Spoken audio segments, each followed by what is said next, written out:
बहुत बहुत धन्यवाद प्रिय दिव्यांश। राष्ट्रीय कवि संगम का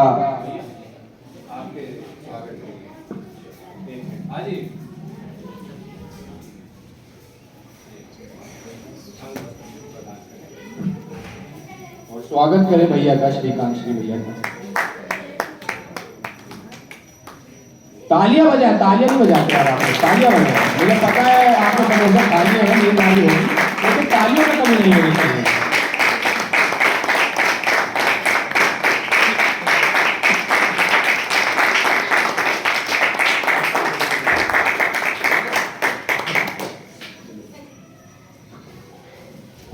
बहुत बहुत धन्यवाद प्रिय दिव्यांश।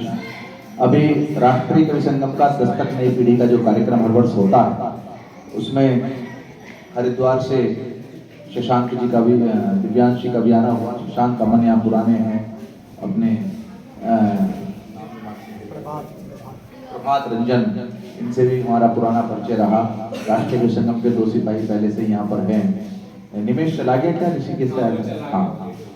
तो आज एक मुझे घोषणा करनी थी, इसलिए मैं विशेष आया, नहीं तो मैं आज आने की स्थिति में बिल्कुल नहीं था। मैंने दिव्यांश को कहा था कि मेरा कार्यक्रम है देहरादून में और संडे मेरा कई महीने पहले से बुक हो जाता है।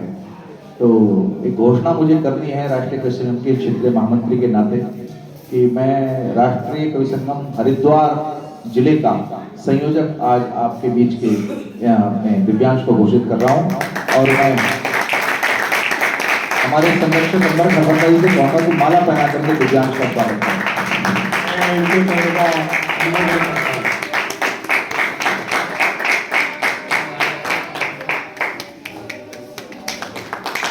और इनकी टीम में शशांक, प्रभात रंजन और कविता जैन जी, ये सब लोग रहेंगे। आपस में बैठ करके तय कर लेंगे टीम में किसी अध्यक्ष बनाना है, पूरी टीम अपनी बना लेंगे। शशांक आपको भी साथ में रहना है, प्रभात जी आपको भी। और राष्ट्रीय कवि संगम की यहाँ मासिक गोष्ठी होनी चाहिए।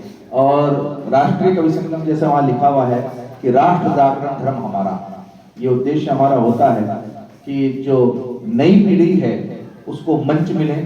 बहुत सारे लोग, नई पीढ़ी का अर्थ ये नहीं है कि 18 साल 20 साल 25 साल के, बहुत सारे लोग अपने काम धंधों में व्यस्त रहते हैं, थोड़ा लेट कविताएं बचपन में लिखते रहेंगे, काम धंधों में थोड़ा पिछड़ जाते हैं, ध्यान नहीं रहता। तो ऐसे लोगों को भी हम 2 कार्यक्रम वर्ष में करते हैं। इस वर्ष एक नया कार्यक्रम भी शुरू किया है। कार्यक्रम होता है दस्तक नई पीढ़ी की, वो 35 साल की उम्र तक के लोगों के लिए होता है। लेकिन हमने पिछले 3 वर्षों से एक कार्यक्रम और कर रहे हैं, उसका नाम है काव्य पदार्पण। उसकी आर्ता ये है कि उसकी जो उसमें काव्य पाठ करेगा उसकी उम्र कम से कम 40 साल होनी चाहिए, यानी कि 40 साल की उम्र तक दस्तक नई पीढ़ी की और 40 से ऊपर काव्य पदार्पण। और कक्षा 12 तक के विद्यार्थियों के लिए इस वर्ष हमने शुरू किया है बाल कवि सम्मेलन। तो हम उसमें कविता पाठ कराते हैं, उनका मंच देते हैं, उनको मानदेय भी देते हैं।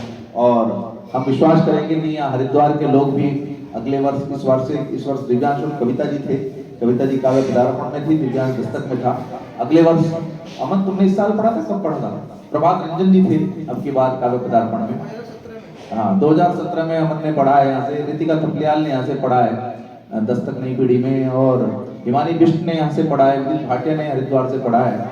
इन लोगों ने दस्तक नई पीढ़ी में यहाँ से पढ़ा है हरिद्वार से। लेकिन वो पुरानी इकाई यहाँ पर सोमेश बहुगुणा जी थे, वो मुंबई चले गए, तो थोड़ा निष्क्रिय हो गई। तो अब दोबारा से यहाँ की इकाई सक्रिय हो ताकि नई पीढ़ी को मंच के लिए न भटकना ना पड़े। राष्ट्रीय कवि संगम का मुख्य उद्देश्य यही है कि जो भी कविता लिखता है वो समाज के बीच में आनी चाहिए, क्योंकि कविता समाज में परिवर्तन करने का मादा रखती है। आप कितने भाषण दीजिए, भाषणों से कभी परिवर्तन नहीं होता जितना एक वंदे मातरम का गीत खड़ा हुआ और इस पूरे देश के अंदर उसने राष्ट्र चेतना के अलग जगाई। स्वामी दयानंद जी हमारे समाज मंदिर में यहाँ खड़े हैं। स्वामी दयानंद जी का सत्यार्थ प्रकाश जब उन्होंने पुस्तक लिखी, उस पुस्तक से लाखों करोड़ों लोगों के जीवन में परिवर्तन आया, अर्थात साहित्य जीवन में परिवर्तन लाने का काम करता है। तो हमारा राष्ट्रीय कवि संगम का उद्देश्य भी यही है कि कविता के माध्यम से समाज में परिवर्तन हो। जो इस देश के अंदर इस समय मुन्नी बदनाम हुई डार्लिंग तेरे लिए सुनकर के जो मेरी युवा पीढ़ी बड़ी हो रही है, उसको अच्छा साहित्य भी सुनने को मिले, उसको संजय जैन सुनने के लिए मिले, उसे विदित भाटिया सुनने के लिए मिले, उसे अमन शुक्ला सुनने के लिए मिले, उसे दिव्यांश सुनने के लिए मिले, अंबर खरबंदा सुनने के लिए मिले, कविता जैन को सुनो। हमारे बुजुर्ग वहां बैठे इनको सुने, ताकि नई पीढ़ी जब तक कविता, मुझे अच्छा लग रहा है कि यहाँ पर काले बाल वाले बहुत बैठे हैं, नहीं तो कई हम कवि सम्मेलनों में जाते हैं वहां पर केवल सफेद बालों वाले होते हैं, काले बाल वाले दिखते नहीं है। जब तक पहले कक्षा जब हम पढ़ते थे, संजय जी मेरी बात को सेकंड करेंगे, हमारे यहाँ कक्षा 8 तक जो चैप्टर होता था, हिंदी का पेपर होता था, उसमें एक प्रश्न आउट होता था। उसमें प्रश्न ये होता था कि अपने पाठ्य पुस्तक की कोई भी 8 लाइन की पोएम लिखी, कविता लिखी, तो सब बच्चों को याद होती थी, और वो कविता नैतिक शिक्षा की होती थी। मैंने भी पढ़ी कि पर्वत कहता शीश उठाकर तुम भी ऊंचे बन जाओ, सागर कहता है लहरा कर मन में गहरा हिलाओ, क्या कहती है उठ उठ मन तरल तरंग भर लो मन में भर दो मीठी मीठी मृदुल। आपने पढ़ी होगी सबसे पहले मेरे घर का अंडे जैसा था, तब मैं यही समझती थी बस इतना सही है संसार। आपने पढ़ी होगी उठो लाल अबा के खोलो पानी लाई हूं लो ले बीती रात मंडल हो। आपने पढ़ा होगा कि लाल गगन हो गया मुर्ग मदन हो गया, रात की शबा उठी मुस्कुरा प्रभा उठी। तो कविताएं समाज में परिवर्तन करने का काम करती। तो वर्तमान में भी इस समाज में परिवर्तन का काम कविता के माध्यम से राष्ट्रीय कवि संगम कर रहा है, और उसका ध्येय वाक्य ही है राष्ट्र जागरण धर्म। हमारा किसी भी संस्था से कोई भेदभाव नहीं है। राष्ट्रीय कवि संगम का पदाधिकारी, राष्ट्रीय कवि संगम का सदस्य किसी भी संस्था का सदस्य हो सकता है। हमारा उद्देश्य केवल ये है कि नई पीढ़ी को मंच मिले, उसकी कविता समाज के बीच जानी चाहिए, और कविता समाज को नैतिक शिक्षा दे, राष्ट्रभक्ति ये दे। जैसे खरबंदा जी ने बहुत अच्छे अच्छे कतार यहाँ पर कहे, समाज में ऐसे कतार जाने चाहिए।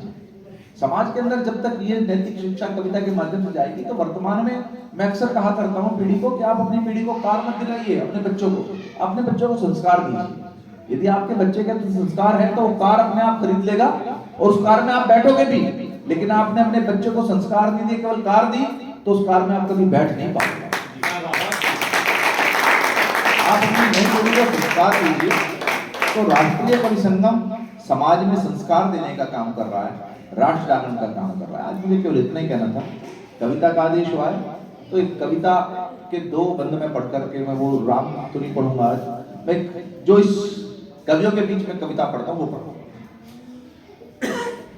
कि कवि हैं तो फिर कवि धर्म को हमें निभाना होगा, कि कवि हैं तो फिर कवि धर्म को हमें निभाना होगा।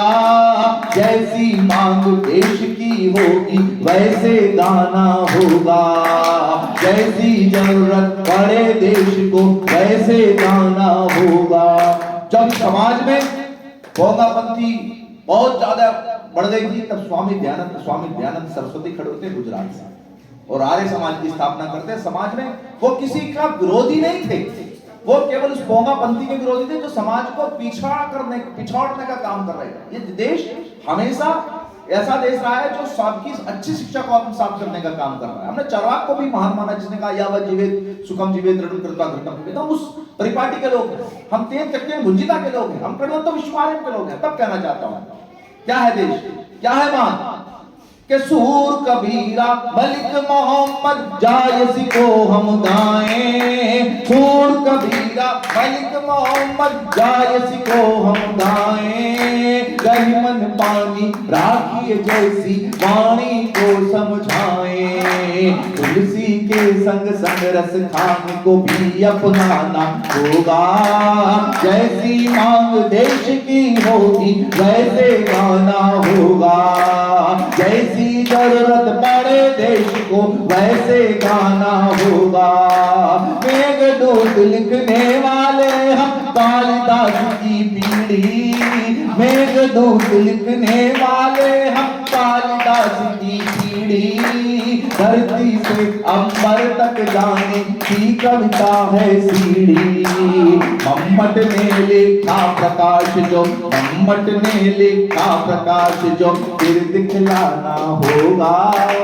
जैसी मांग देश की होगी वैसे गाना होगा। और कविता की ताकत बताता हूँ, कविता की ताकत कितनी जबरदस्त है।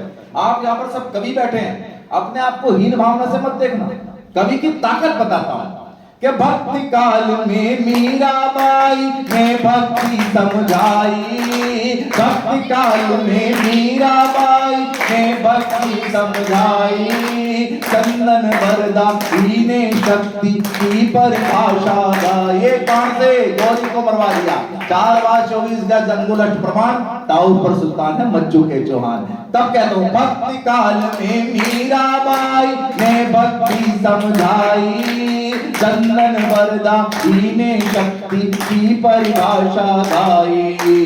सतसई के दोहे भूषण के छंद को गाना होगा, जैसी मांग देश की होगी वैसे गाना होगा, जैसी जरूरत पड़े देश को वैसे गाना होगा, जैसी जरूरत पड़े देश को वैसे गाना होगा।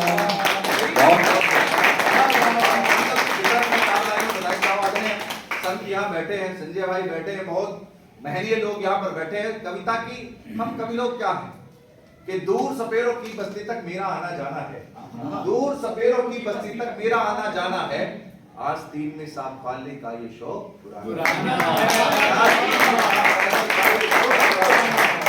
कभी क्या होता है कि आस्तीन में सांप पालने का ये शौक पुराना है मालूम हमें राजा जी ताकत तेरी बहुत बड़ी, है मालूम हमें राजा जी ताकत तेरी बहुत बड़ी, लेकिन अपनी फितरत में तो सिंहासन ठुकराना है।